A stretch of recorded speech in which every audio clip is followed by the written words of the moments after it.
it's so stolen our hearts. Yeah, that's a good way of putting it. Actually. It is, yeah. It's really this second we kind of left the airport, it was like wow. Yeah, it's a really cool vibe. Just really good, and it's the people are just so genuine and real, and love it. I'm definitely coming back here. Yeah.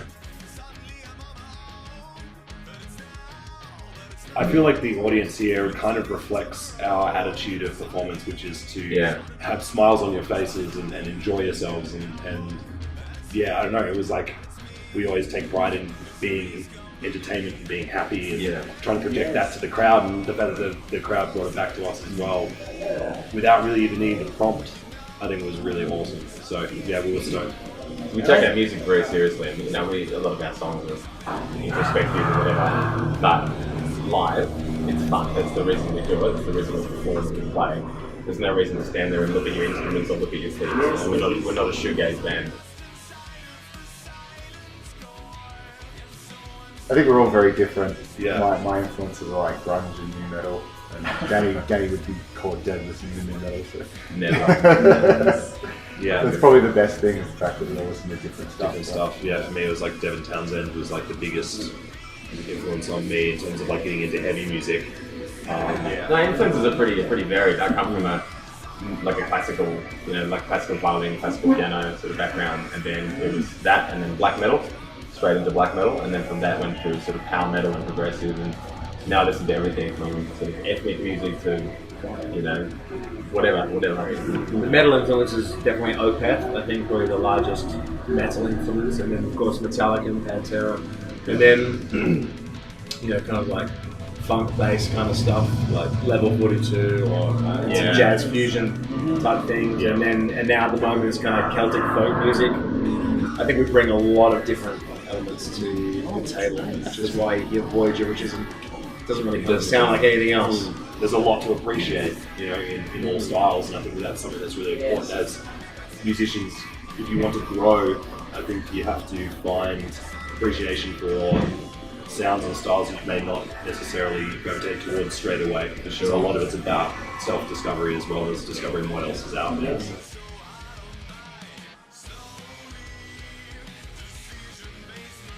That's fine. That's great. Pop music's great. I've got no problem with that. I think melodies are so important. Catchy melodies is what it's all about, because that's what people connect to immediately.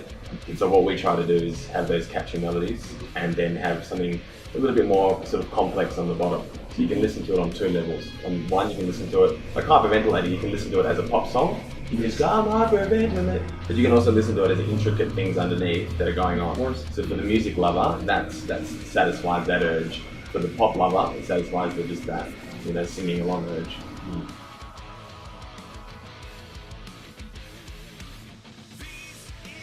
He said, I reminded him of Simon Le Bon from Duran Duran, and then I said, who's Simon Le Bon? And he said, all right, come with me, and he sat me down for an hour and played me all these Duran Duran songs, like the lesser known ones.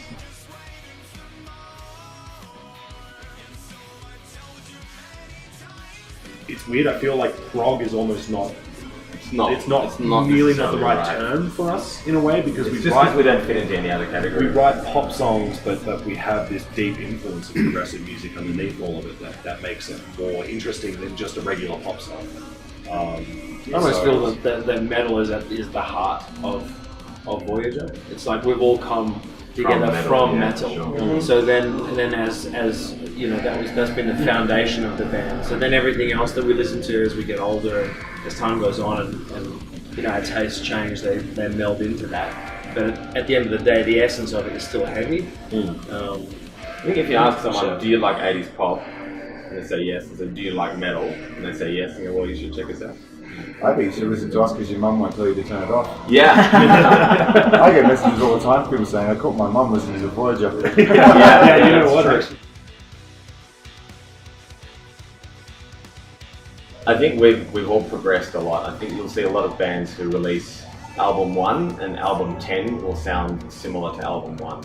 And I think with us there is a common thread through the albums, but I don't want to stagnate, and I think that's really important. I think I've noticed, just because I've only been looking for the last 2 albums, but I noticed the songwriting becomes more collaborative, I think in the start it was quite Danny-centric in terms of songwriting. Now it's a lot more of all of us working together to write songs. And because we all listen to different things, it gets more and more eclectic, I think, as time goes on.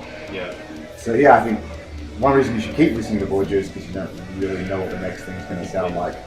Hello, we are Voyager from Western Australia. And you're watching Cultura Algazara.